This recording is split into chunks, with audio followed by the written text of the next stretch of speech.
Келін. Айнұр қаланың қызы.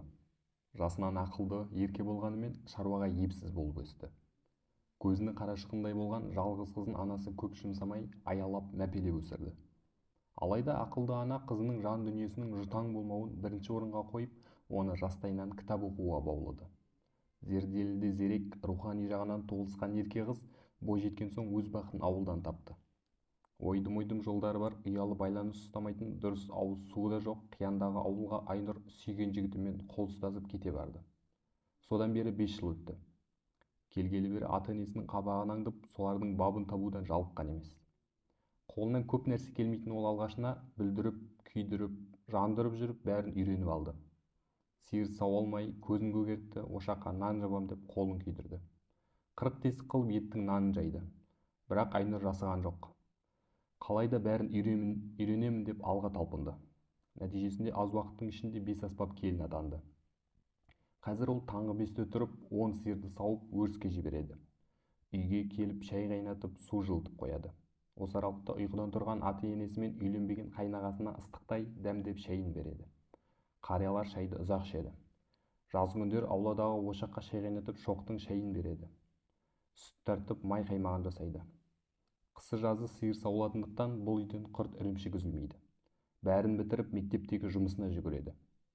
Мұғалім болып жұмыс жасайтын ол мектепте де алғыр ұстаздардың қатарында.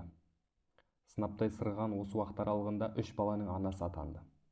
Күнделікті күйбең тірлікпен жүгіріп жүрген күндердің бірінде өзіне ақылшы, қамқор болған енесі айықпас дертке шалдықты.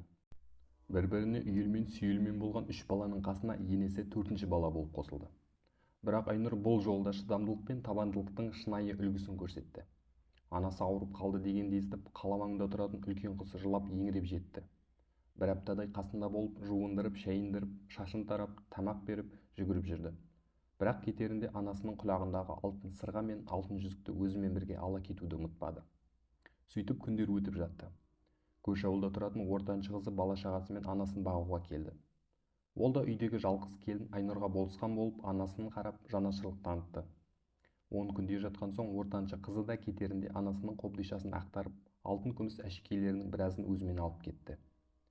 Күнде келіп шай ішіп кететін ауылда тұратын кіші қызы да қалған алтын бұйымдарды өзімен алып кетті. Қобдишада жалғыз ғана қызыл көзді алтын сақина қалды. Ертеңгі күні енесіне ас алып келген Айнұр оның теріс қарап бүк түсіп, тұншығып жылап жатқанын көрді.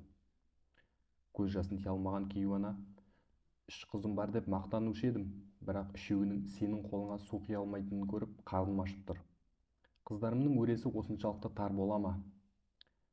Мені ас түсіме түсіп, шын көңілмен баққан сен ғанасың. Бақытты бол. Балаларың да өзің сияқты парасат пайымы биік болып өссін деп фатиқасын береді. Түскі шайға келген кенже қыз шай үстінде анасының қобдишасында қалған жалғыз алтын сақина келінге тиесілі екенін, анасын адал бағып жүрген Айнұр екендігін айтып, енді ешкімнің ол сақинаға тиіспеуін сұрады. Жүзін төмен салған Айнұр: мен апамды алтын үшін бағып жүрген жоқпын. Бұл менің келіндік парызым. Ол кісі әлі жазылып кетеді. Бәрі Алланың қолында.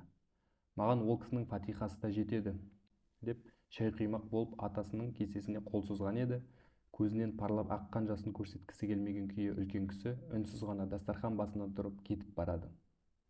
Санаулы күндерін өткізіп жатқан ана төбеге қарап ойланып жатып 3 қызы мен келінін салыстырды. Бірден қолы қалт етсе шұқшиып кітап оқып отыратын келіннің ішкі жан дүниесінің мол қазынаға толы бай екенін осы кезге дейін аңғармай келіпті. Байқап қараса, қыздарын жалт-жұлт еткен жалтырақ дүниелерге құмар қылып тәрбиелеген өзі екен. Өзінің материалды құндылықтарға ғана мән беріп, олардың рухани жұтаңдығын ескермегенін кеш түсінді. Былайғы тірлікте жалт-жұлт еткен дүние бірінші орында болғанымен, өмір мен өлімнің арасында жатқан адамға таза рух қана қажет екен. Жаны қиналып жатқан сәтте қора толы малдың да, сірескен дүниенің де, қобдиша толы алтынның да көктің тиын қадірі жоқ екенін ұғынды. Өзінің бала тәрбиесіндегі қателігін кеш түсінген Айнұрдың енесі соңғы күндерін өксікке толы өкінішпен өткізіп жатты. Өмірден өтер сәтінде қыздарының бәрі келіп, апалап, айнала қоршалып жылап отырды. Көздерінен тарам-тарам жас ағып жатқанымен 3 қызының да санасында анасынан қалған өзге де бағалы заттарды бөлісіп алу жоспары тұрды. Қиналып жатқан ана жанына босаға жақтан тараған жарық сәуле ғана жылулық сыйлағандай болды. дәл осы сәтте босағада тұрған жалғыз келіні ғана шын ниетімен енесінің екі дүниеде жамандық көрмеуін тілеп өзі білетін құран сүрелерін күбірлеп оқып тұр еді.